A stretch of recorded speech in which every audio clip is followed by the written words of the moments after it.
இப்பொழுது சபையுடைய போதகரை அழைப்பதற்கு முன்பாக சகோதரி கிறிஸ்டி ஸ்பெஷல் சாங் அவங்க வருவாங்க. அதுக்கு முன்பாக சபையினுடைய மூத்த போதகர் பாஸ்டர் டேனியல் ஐயாவை கணக்கில் தட்டி நாம் வரவேற்கிறோம். அதை குறித்து நாம் தொடர்ந்து வரக்கூடிய செக்ஷனில் நாங்கள் அறிவிப்போம். இப்பொழுது போதகர் உங்கள் மத்தியில்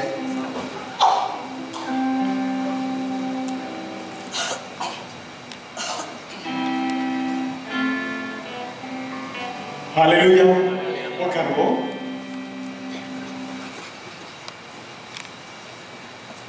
இந்த அருமையான வேளையிலே வல்லமையும் வரங்களும் என்ற தலைப்பில் 2 நாள் ஃபயர் கேம்ப் எழுப்புதல் திருச்சபை 34 கஃப்ரோன் லிட்டில் இந்தியா அவருடைய சார்பில் நாங்கள் ஏற்பாடு செய்து உங்களை அழைத்திருக்கிறோம். முக்கியமாக இந்த கூட்டத்தினுடைய நோக்கம், நீங்கள் எந்த திருச்சபையை சேர்ந்தவர்களாக இருந்தாலும் நீங்கள் இந்த இடத்தில் அபிஷேகத்தை பெற்று நீங்கள் கர்த்தருக்காக வல்லமையாக எழுப்பி பிரகாசித்து உங்களுடைய ஊழியங்களில், உங்கள் சபை ஊழியங்களிலே நீங்கள் உங்கள் போதகருக்கும் ஆத்மாதம் செய்யும்படியாக எழுப்பி பிரகாசிக்க வேண்டும் என்பதற்காக இந்த கூட்டங்களை நாங்கள் உறுதி செய்திருக்கிறோம். முக்கியமாக நீங்கள் வல்லமையை பெற்று வரங்களை பெற்று இந்த கர்த்தருடைய கடைசி நாட்களிலே நீங்கள் ஒரு எழுப்புதல் பேர்களாக மாற வேண்டும் என்பதற்காக அந்த கூட்டங்கள். தாகத்தோடு வந்திருந்தால் நிச்சயமாக நீங்கள் வல்லமையும் வரங்களை பெற்று நீங்கள் எழுப்பி பிரகாசிக்க முடியும். அடுத்த செய்திக்கு செல்வதற்கு முன்பதாக முக்கியமாக இந்த 2 நாள் கூட்டங்களிலே பார்த்தீங்கன்னாக்க காலையில் 2 செய்திகளும் மாலையில் உங்களுக்கு 3 செய்திகளும் கொடுக்கப்படும். மதியத்திலே உங்களுக்கு 12:45 முதல் 1:45 வரை உங்களுக்கு லஞ்ச் பிரேக் இருக்கிறது. நாளைய தினத்திலே இந்த கடைசி நாளிலே மாலையிலே உங்களுக்கு ஆயில் அனாயிண்டிங் ஐயா அவர்கள் உங்களுக்கு விசேஷமாக எண்ணெயினாலே உங்களுக்கு அந்த எண்ணெயை பூசி உங்களுக்கு உங்களோட அபிஷேகத்துக்காக ஜெயிப்பாங்க. அதனால நீங்கள் உங்கள் நண்பர்கள் மற்றும் உங்களுடைய தெரிந்தவர்களை நீங்கள் அழைத்து கொண்டு வரும்படியாக கேட்டுக்கொள்கிறோம். வந்திருக்கிற நீங்கள் முக்கியமாக கர்த்தர் உங்களை நிறைவாக ஆசீர்வதிப்பார். நீங்கள் பாக்கியவான்களாக திகழ்வீர்கள். இவருடைய செய்திக்கு முன்பதாக கிறிஸ்துவலியா ஒரு பாடலை பாடுவார். அதுக்கப்புறம் உங்களுக்கு செய்தி கொடுக்கப்படும்.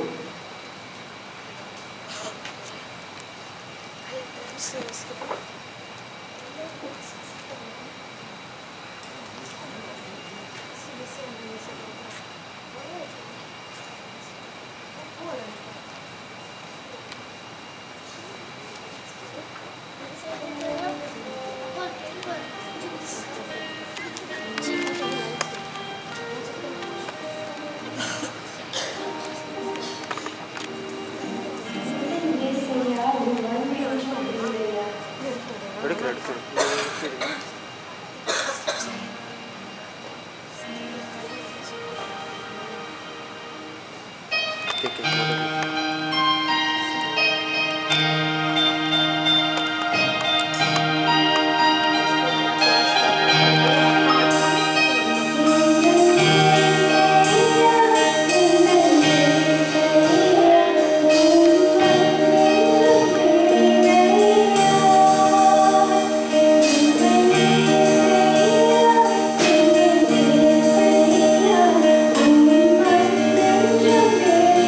you.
நாம் கர்த்தருக்காக எழுப்பி பிரகாசிக்க வேண்டும் என்றால், கர்த்தர் நம்மை நிரப்பக்கூடிய ஒரு பாத்திரமாக இருக்க வேண்டும் என்றால், நாம் வேத வசனத்தின் மூலமாக நாம் எப்படி இருக்க வேண்டும் என்று சொல்லி வழியில் பார்த்திருக்கிறோம். கண்களை மூடி இருக்கிற வார்த்தைக்கு நாங்கள் செல்வோம். கர்த்தர் இந்த வல்லமையும் வரங்களும் என்ற கூட்டத்திற்காக ஜெபிக்கிறோம். வந்திருக்கிற ஒவ்வொருவரையும் அபிஷேகத்தினால் நிரப்பும்படியாக, உமக்காய் எழுப்பி பிரகாசிக்கும்படியாக கர்த்தர் தாமே ஒவ்வொருவரையும் இந்த வேளையிலே வார்த்தையின் மூலமாக பேசி ஒரு விசேஷ அபிஷேகத்தை ஒவ்வொருவருக்கும் போடும்படியாக ஜெபிக்கிறோம். ஆவியானவரே, ஒவ்வொருவரையும் ஆண்டவரே, இந்த நாளில் வந்திருக்கிற ஒவ்வொருவரையும் ஆண்டவரே, ஒவ்வொரு நிமிடத்தையும் நீர் ஆவியானவர் பொறுப்பெடுத்து ஆசீர்வாதமாக நடத்தி கொடுக்கும்படியாக ஜெபிக்கிறோம். இயேசுவின் மூலம் ஜெபிக்கிறோம், ஜீவனுள்ள நல்ல பிதாவே, ஆமென். இன்று எங்கு பார்த்தாலும் பலவீனர்கள், ஆவியிலே சரீரத்திலே பலவீனர்களாக இருக்கிறார்கள். இந்த கர்த்தருக்காக நாம் எழுப்பி பிரகாசிக்க வேண்டும் என்று இருக்கிற இந்த துடிக்கிற நாம் அந்த வாழ்க்கையிலே ஒரு பலனை நாம் பெற்றுக்கொள்ள வேண்டும். பலனை பெற்றுக்கொண்டால் தான் கர்த்தருக்காக நாம் விரும்புகிறபடியாக எழுப்பி பிரகாசிக்க முடியும். அதனால்தான் தாவீது சொல்கிறார், 2 ராஜாக்கள் 3:39, நான் ராஜாவாக அபிஷேகம் பண்ணப்பட்டிருந்த போதும் நான் இன்னும் பலவீனன் என்று சொல்கிறார். நமக்கு பலம் தேவையாக இருக்கிறது. முக்கியமாக இங்கே பார்க்கிறோம், 1 கொரிந்தியர் 6வது அதிகாரத்திலே வசனம் 19-20 பார்க்கின்ற பொழுது, உங்கள் சரீரமானது நீங்கள் தேவனாலே பெற்றும் உங்களில் தங்கியிருக்கிற பரிசுத்த ஆவியினுடைய ஆலயமாக இருக்கிறது என்றும் நீங்கள் உங்களுடையவர் அல்லவென்றும் அறியீர்களாம். கிரயத்தில் கொல்லப்பட்டீர்களே, ஆகையால் தேவனுடையவர்களாகிய உங்கள் சரீரத்தினாலும் உங்கள் ஆவியினாலும் தேவனை மகிமைப்படுத்துங்கள் என்று வேதவசனம் சொல்கிறது. தேவனுடைய பிள்ளைகளாக இருக்கிற நாம் நம்முடைய ஆவியினாலும் சரீரத்தினாலும் கர்த்தரை செய்ய வேண்டும், மகிமைப்படுத்த வேண்டும். ஹல்லேலூயா. ஏனென்றால் நம்முடைய சரீரம் தேவனுடைய ஆலயமாக இருக்கிறது. ஹல்லேலூயா. வேதத்தில் பார்க்கின்ற பொழுது திருச்சபை, அதாவது கர்த்தருடைய சரீரத்தை தேவனுடைய ஆலயமாக மாற்றி இருக்கிறார். இந்த சரீரம் கர்த்தர் வாசம் பண்ணுகிற ஒரு ஆலயமாக இருக்கிறது என்று வேதம் சொல்லுகிறது. அப்பொழுதுதான் நாம் தேவனுடைய அந்த தேவன் கொடுக்கக்கூடிய அந்த அபிஷேகத்தையும் கர்த்தருக்காக எழுப்பி நாம் வல்லமையாக என்ன காரியங்களை செய்ய முடியும். அப்ப நாம் ஒரு திருச்சபை என்று, ஒரு ஆலயம் என்று வேதம் சொல்லுகிறது. திருச்சபை என்றால் திரு என்று, அதை திரு என்று சபை என்று பிரிக்கலாம். திரு என்று சொல்லுகின்ற பொழுது மதிப்பிற்குரிய, அழகிய என்று நம்ம சொல்லலாம், செல்வம் என்று சொல்லலாம், நெற்றி என்று சொல்லலாம். திரு நீர் என்று சொல்லுகிறார்கள் என்றால் நெற்றியிலே பூசக்கூடியது. திரு என்றால் அழகு, திரு என்றால் செல்வம் என்று நம்ம சொல்லலாம். அதனால் திருமணம் என்றால் பரிசுத்த விவாகம் என்று அர்த்தம். திருச்சபை என்றால் பரிசுத்தத்திற்கு அழைக்கப்பட்டவர்கள் என்று அர்த்தம். ஆமென். நாம் ஆண்டவரை தங்கும் வாசஸ்தலமாக தேர்ந்தெடுத்திருக்கிறார் என்றால் நாம் பரிசுத்தத்துக்கு என்று அழைக்கப்பட்டிருக்கிறோம். ஹல்லேலூயா. அது ஒரு சுருக்கமாக ஒரு வார்த்தையை சொன்னால், 1 பேதுரு 2வது அதிகாரம் 9வது வசனத்தில் நாம் பார்த்தோம் என்றால், நீங்களோ அந்தகாரத்தில் நின்று ஆச்சரியமானவருடைய ஒளியினிடத்திற்கு அழைக்கப்பட்டவருடைய புண்ணியங்களை அறிவிக்கும்படி தெரிந்து கொள்ளப்பட்ட சந்ததி, ராஜரீக ஆசாரிய கூட்டம், பரிசுத்த ஜாதி, அவருக்கு சொந்த ஜனம் என்று நாம் பார்க்கிறோம். அப்படி என்றால் திருச்சபை என்றால் கர்த்தருக்கென்று, பரிசுத்தத்திற்கென்று அழைக்கப்பட்டவர்கள் தான் என திருச்சபை மக்கள் என்று அர்த்தம். அன்றைக்கு இஸ்ரவேல் ஜனங்களுக்கு ஆண்டவர் சட்ட வாக்கியமாக வைத்திருந்தார், அவர்கள் பரிசுத்தத்துக்கென்று அழைக்கப்பட்டவர்கள், பரிசுத்தம் இல்லாமல் தேவனை ஒருவரும் தரிசிக்க முடியாது என்று பார்த்தோம். லேவியராகமம் 11:45 நம்மை அழைத்தவர் பரிசுத்தர், ஆகையால் நாமும் பரிசுத்தமாக இருக்க வேண்டும் என்று தேவன் பிரியப்பட்டார். ஆமென். ஹல்லேலூயா. அப்படி என்றால் இஸ்ரவேல் ஜனங்களுக்கு கர்த்தர் சொன்னார், ஒரு சட்ட வாக்கியமாக அவர்கள் பரிசுத்தம் உள்ளவர்களாக இருக்க வேண்டும் என்று சொல்லி, இஸ்ரவேல் ஜனங்களுக்கு மட்டுமல்ல இந்திய ஜனங்களாக நமக்கும் கர்த்தர் சொல்லக்கூடிய காரியம், நாமும் பரிசுத்தமாக இருக்க வேண்டும். ஹல்லேலூயா. பரிசுத்தம் என்றால் நாம் நம்முடைய எல்லா நடக்கைகளிலும் செயல்களிலும் நாம் பரிசுத்தமாக இருக்க வேண்டும் என்று தேவன் பிரியப்படுகிறார். அல்லேலூயா. வேதத்தில் பார்த்தோம் என்றால் பழைய ஏற்பாட்டில் புதிய ஏற்பாட்டில் பார்க்கின்ற போது 1066 தடவை என பரிசுத்தம் பரிசுத்தம் என்று வருகிறது. அப்படி என்றால் பரிசுத்தத்துக்கு அடுத்த ஒரு வாழ்க்கை எவ்வளவு முக்கியமானது என்று வேதம் நமக்கு சொல்கிறது.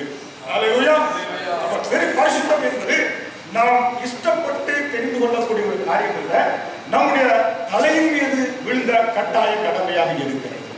அல்லேலூயா. புரிஞ்ச ஆட்கள் ஒரு அல்லேலூயா சொல்லுவீங்க. ஆமென். அல்லேலூயா. பரிசுத்தம் என்பது நாம் தெரிந்து கொள்ளப்பட்ட ஒரு காரியம் அல்ல, நம்முடைய தலையின் மீது விழுந்த ஒரு கட்டாய கடமையாக இருக்கிறது என்று நாம் பார்க்கிறோம். அல்லேலூயா. அப்படி என்றால் நாம் தேவனை பரிசுத்தம் என்று ஜெபிக்க முடியாது, பரிசுத்தம் என்று தேவனை ஆராதிக்க முடியாது. அல்லேலூயா. அதனால சங்கீதம் 66:18 பார்க்கின்ற போது என் இருதயத்தில் அக்கிரம சிந்தை கொண்டிருந்தேன், ஆனால் தேவன் எனக்கு செவிகொடார் என்று சங்கீதக்காரன் சொல்கிறார். ஆமென்.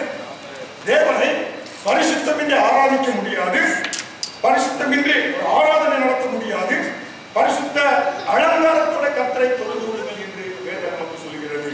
ஆமென். பரிசுத்தமின்றி நாம் காணிக்கை கூட போட முடியாது. பரிசுத்தமின்றி நம்ம காணிக்கை போட்டால் அந்த காணிக்கையில் கூட அண்ணன் வந்து அங்கீகாரம் இல்லை, தேவன் அதை அங்கீகரிப்பதில்லை என்று வேதத்தில் பார்க்கிறோம். மனம் திரும்பாத மனுஷனுடைய காணிக்கையை தேவன் அங்கீகரிப்பது கிடையாது.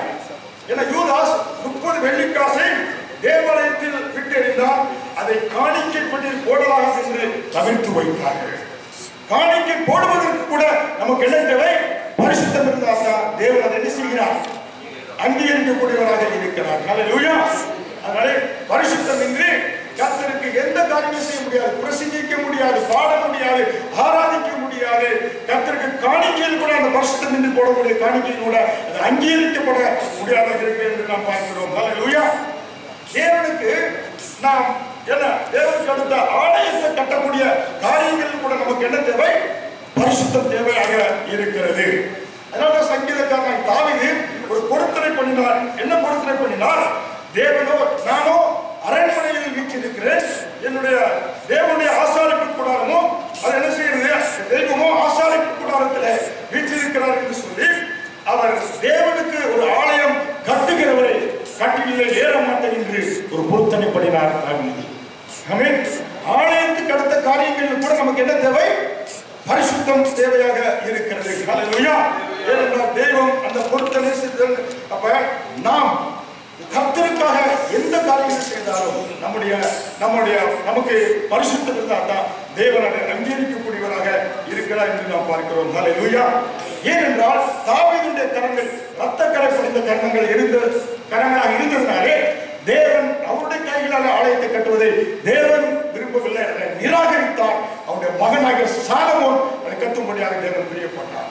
ஆமென். பரிசுத்தம் என்று நம்ம என்ன செய்ய முடியாது? ஜெபிக்க முடியாது. பரிசுத்தமின்றி ஆராதிக்க முடியாது, பரிசுத்தமின்றி பிரசங்கிக்க முடியாது, பரிசுத்தமின்றி காணிக்கை போட முடியாது. ஆமென். பரிசுத்தமின்றி என்ன செய்ய முடியாது? நாம் நம்முடைய வாழ்க்கையை வாழ முடியாது. பரிசுத்தமின்றி நாம் அவரை வரவேற்கவும் முடியாது. அல்லேலூயா. ஆமென். அதனால எபிரேயர் 12:14 பரிசுத்தமின்றி ஒருவனும் தேவனை தரிசிப்பதில்லை என்று நாம் பார்க்கிறோம். ஆமென். வெளிப்படுத்தின 6ஆம் அதிகாரத்தில் வசனம் 12 முதல் 17 பார்க்கின்ற பொழுது ஒரு கூட்ட மக்கள் கர்த்தரை பார்க்க சென்றார்களாம். சென்றவர்கள் ஐஸ்வர்யவான்கள், பலவான்கள், அடிமைகள், சுயாதீனர், பிரபுக்கள் என்று ஒரு கூட்ட மக்கள் தேவனை தரிசிக்க சென்றார்கள். அவர் 2ஆம் வருகையிலே தரிசிக்க ஆசைப்பட்டு போனார்கள் ஒழிய அவரை சந்திக்க அவர்கள் ஆயத்தமாக இல்லை. அவர்கள் சாந்த குணமுள்ள ஒரு ஆட்டுக்குட்டியானவராக வெளிப்படுவார் என்று சொல்லி அவர்களை சந்திக்க போனார்கள். சந்திக்க போன ஜனங்கள் சிதறி பதறி ஓடி ஒளிந்து மலைகளே எங்கள் மேல் விழுந்து எங்கள் மறைத்துக் கொள்ளுங்கள், அந்த ஆவி அந்த பரிசுத்த தேவனுக்கு முன்பாக எங்களால் நிலைநிறுத்த முடியவில்லை என்று சொல்லி ஓடி ஒளிந்தார்கள் என்று வேதத்தில் நாம் பார்க்கிறோம். ஆமென். ஏனென்றால் பரிசுத்தமின்றி தேவனை தரிசிக்க முடியாது, வரவேற்க முடியாது என்று நாம் பார்க்கிறோம். அங்கே பார்க்கின்ற பொழுது அவர்கள் சாவதற்கு ஆசைப்பட்டார்கள் ஒழிய கர்த்தரை சந்திப்பதற்கு அவர்கள் விரும்பவில்லை என்று நாம் பார்க்கிறோம். ஆமென். அப்படி என்றால் பரிசுத்தம் கர்த்தர் நம்மை ஒரு அக்கினி ஜுவாலையாக வல்லமையும் வரங்களையும் தர வேண்டும் என்றால் பரிசுத்தத்துக்கு அடுத்த காரியம் எவ்வளவு முக்கியம் என்பதை நாம் தெரிந்து கொள்ள வேண்டியது அவசியமாக இருக்கிறது. அதனால்தான் பரிசுத்தம், அதாவது holiness is not your option, it is your obligation. புரியுங்களா? நாம் தெரிந்து கொள்ளக்கூடிய ஒரு காரியம் அல்ல, நம் தலை மீது விழுந்த கட்டாய கடமையாக இருக்கிறது பரிசுத்தம். ஆமென்.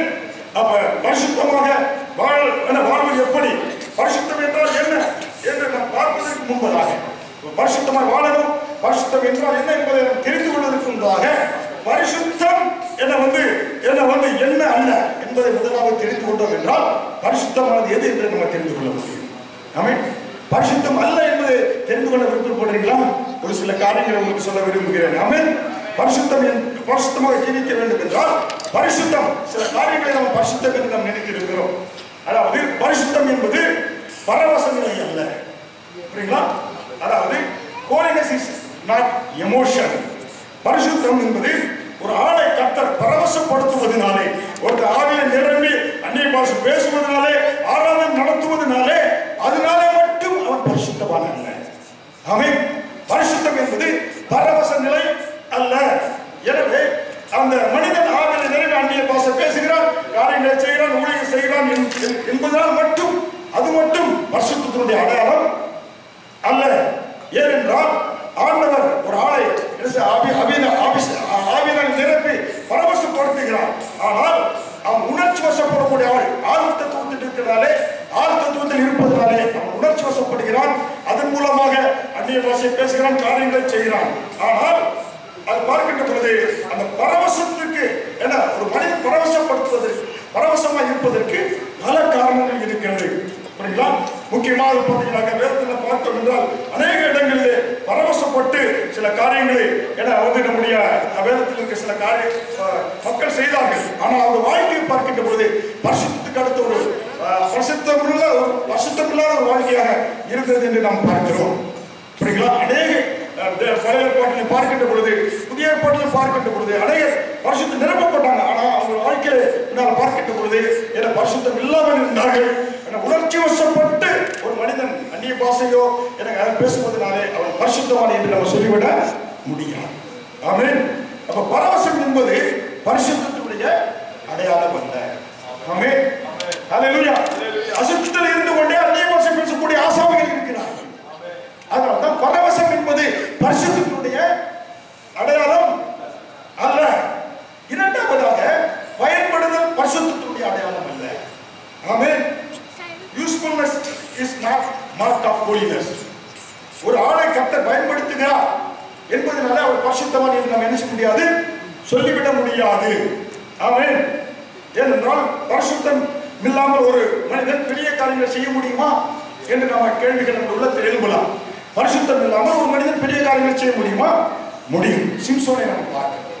சிம்சோனுடைய வாழ்க்கையிலே அவன் எப்படிப்பட்டவனாக இருந்தான்? ஒரு பெரிய பலசாலியாக இருந்தான்.